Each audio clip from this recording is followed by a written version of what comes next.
दोस्तों आज हम बात करेंगे होम लोन का बैलेंस ट्रांसफ़र। अगर आप लोग अपना होम लोन का बैलेंस ट्रांसफ़र एसबीआई में करना चाहते हैं तो ये वीडियो आप लोग अंत तक ज़रूर देखिए। या फिर अगर आपने होम लोन लिया हुआ है, भविष्य में हो सकता है आपको होम लोन का बैलेंस ट्रांसफ़र करने की आवश्यकता पड़े, तब भी आप ये वीडियो ज़रूर देख सकते हैं। तो चलिए इस वीडियो को शुरू करते हैं। नमस्कार दोस्तों, आपका फिर से स्वागत है आप ही के चैनल एडी गाइड ऑफिशियल में।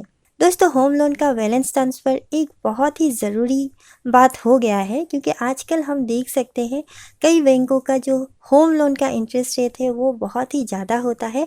इसलिए और कई सारे कारणों की वजह से हमें होम लोन का बैलेंस ट्रांसफ़र करना पड़ता है। तो चलिए सबसे पहले ऐसे ही कुछ कारणों को जान लेते हैं। सबसे पहला और मुख्य कारण तो इंटरेस्ट रेट ही है, क्योंकि कई बार हम लोग ऐसे बैंक पर चले जाते हैं जहाँ पर हमारा जो होम लोन है उसका इंटरेस्ट रेट बहुत ही ज़्यादा होता है। तो ऐसे में हमारी ईएमआई भी बढ़ जाती है। हो सकता है हम लोग ये नज़रअंदाज कर दें कि हमारा जो इंटरेस्ट रेट है वो कहीं पर हमें 8 या 9% पर मिल रहा है, लेकिन हम जो पे कर रहे हैं वो हो सकता है 10 या 12% पे कर रहे हैं। तो हमें देखने को मिल रहा है कि ये कोई ज़्यादा अमाउंट तो नहीं है, 2 या 3 रुपए ही ज़्यादा है। लेकिन दोस्तों जब ये इंटरेस्ट रेट लाखों रुपए पर बनता है तो ये एक बहुत ही बड़ा अमाउंट बन जाता है। पूरे होम लोन के दौरान ये आपका हो सकता है 50,000 से 1 लाख या उससे भी ज़्यादा का सिर्फ ये 1-2% बढ़ने से ही ज़्यादा बढ़ जाए। तो इसलिए ये पैसा बचाने के लिए आप अपने होम लोन का ट्रांसफ़र कर सकते हैं। और इसके साथ दोस्तों कई बार ऐसा हो जाता है कि हमें हमारे कुछ कारणों की वजह से होम लोन उन जगहों पर नहीं मिल पाता जहां पर इंटरेस्ट रेट कम है। इसलिए हम ऐसी जगहों से, ऐसे बैंक या प्रतिष्ठान से हम लोग लोन ले लेते हैं जहां पर हमें ज़्यादा इंटरेस्ट रेट पे करना पड़ता है। सपोज़ हमें इंटरेस्ट रेट पे करना था 8 या 9 रुपए, लेकिन हम लोग पे कर रहे हैं 14 या 15 रुपए। तो ये बहुत ही बड़ा डिफरेंस हो जाता है। ऐसे में भी होम लोन का बैलेंस ट्रांसफ़र करना बहुत ही ज़रूरी हो जाता है। और इसके साथ दोस्तों कई बार ऐसा भी हो जाता है कि हम कहीं और रह रहे हैं और हमारा जो ईएमआई है या जो बैंक है वो दूसरी जगह पर हो जाता है, तो हमें इसलिए भी होम लोन का बैलेंस ट्रांसफ़र करना पड़ जाता है। और इसके साथ दोस्तों आपको ये भी बताना चाहिए, कभी कभी ऐसा भी हो जाता है कि हमारा जो इनकम है वो फ़िलहाल अच्छा है, लेकिन कुछ समय बाद या पहले बहुत ही अच्छा था, अब थोड़ा सा हमारा इनकम कम आने लगा है और जो लोन की ईएमआई है वो बहुत ही ज़्यादा हो जाता है। तो ऐसे में अगर कहीं पर हम लोग बैलेंस ट्रांसफ़र कर लेते हैं तो हमें एक लंबे समय का और थोड़ा सा ज़्यादा समय जो है मिल जाता है। सपोज़ अभी हमारे पास लोन चुकाने के लिए और 15 साल है और हम अगर कहीं और पे लेते हैं तो हमें वहाँ पर थोड़ा सा ज़्यादा समय मिल जाता है, जिसके कारण हाँ हमें इंटरेस्ट रेट थोड़ा ज़्यादा पे करना पड़ेगा, लेकिन हाँ इससे क्या होता है हमारा जो ईएमआई है वो भी थोड़ा कम हो जाता है। तो अगर कोई मुसीबत आ जाए तो ऐसे में आप इस ऑप्शन को चुन सकते हैं। दोस्तों अगर आप लोग होम लोन का बैलेंस ट्रांसफ़र करना चाहते हैं तो कुछ बातों पर ज़रूर ध्यान दें। सबसे पहले ऐसे बैंक पर ही जाइए जहां पर मौजूदा होम लोन का ब्याज दर आप जो होम लोन का ब्याज दर दे रहे हैं उससे आपको कम ब्याज दर पे करना पड़े।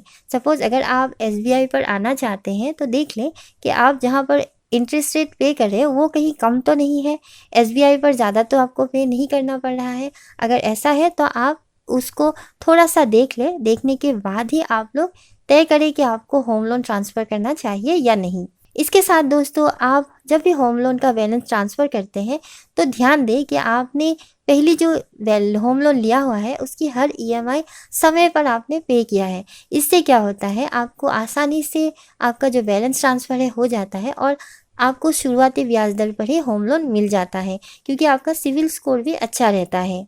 जैसा कि मैंने कहा कि आपने हर ईएमआई समय पर आपने दिया हुआ है, आप किसी भी तरह के डिफ़ॉल्टर नहीं रह चुके हो। इससे आपको नया होम लोन या बैलेंस ट्रांसफ़र करने में परेशानी हो सकती है, इसलिए आप इन बातों पर ज़रूर ध्यान दें। और इसके साथ दोस्तों आपके पास एक अच्छा क्रेडिट स्कोर ज़रूर होना चाहिए, तभी आपको जो है होम लोन का बैलेंस ट्रांसफ़र करने से आपको फ़ायदा मिलेगा। और इसके साथ दोस्तों आप ऐसे बैंक का चुनाव करें जहां पर आपको कम प्रोसेसिंग फ़ी या जो डॉक्यूमेंटल चार्जेस है वो आपको कम करके पे करना पड़े, क्योंकि अगर आप डॉक्यूमेंटल चार्ज में ही बहुत सारा पैसा 30,000 20,000 पैसा खर्च कर देते हैं तो आपको क्या फ़ायदा होगा ऐसे ही होम लोन ट्रांसफ़र करने का। तो इसलिए आप इन बातों को ज़रूर ध्यान दें। अब बात करते हैं एसबीआई पर आपको होम लोन क्यों ट्रांसफ़र करना चाहिए। दोस्तों, एसबीआई पर अक्सर ही होम लोन का जो ब्याज दर है वो एक एवरेज में ही रहता है। ऐसा नहीं है कि बहुत ज़्यादा कम में आपको मिल रहा है, हो सकता है इससे भी कम में आप कम दूसरे जगहों पर आपको देखने को मिल जाएगा। लेकिन हाँ, यहाँ पर एक एवरेज में रहता है, ज़्यादा अमाउंट का, ज़्यादा इंटरेस्ट रेट का आप देखने को नहीं मिलता यहाँ पर। इसलिए आप यहाँ पर अपने होम लोन का बैलेंस ट्रांसफ़र कर सकते हैं।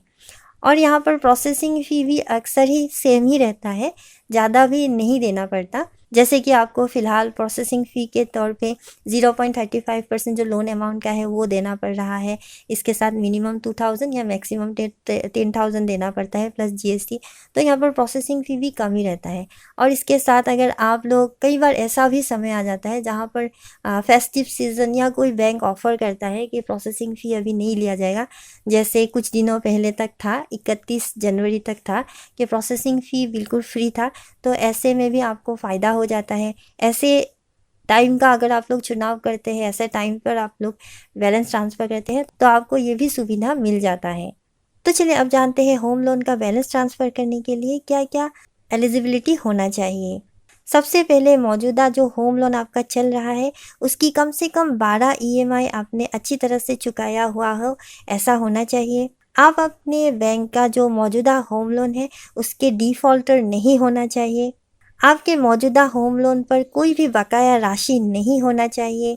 आपके प्रॉपर्टी पर आपका मालिकाना हक होना चाहिए। तो यही कुछ शर्तें थे। तो ये बहुत ही सिंपल है, ऐसा नहीं है कि इसके लिए बहुत ही कुछ ज़्यादा चाहिए होगा, बस इतने ही योग्यता की आवश्यकता होती है। तो दोस्तों चलिए अब इंटरेस्ट रेट देख लेते हैं। होम लोन का बैलेंस ट्रांसफ़र का जो इंटरेस्ट रेट है वो नॉर्मल होम लोन की तरह ही है, जो फ़िलहाल आपको कुछ दिनों पहले ही एसबीआई ने अपनी इंटरेस्ट रेट को बढ़ा दिया है। थोड़ा-सा आपको यहाँ पर अभी थोड़ा-सा ज़्यादा देखने को मिलेगा।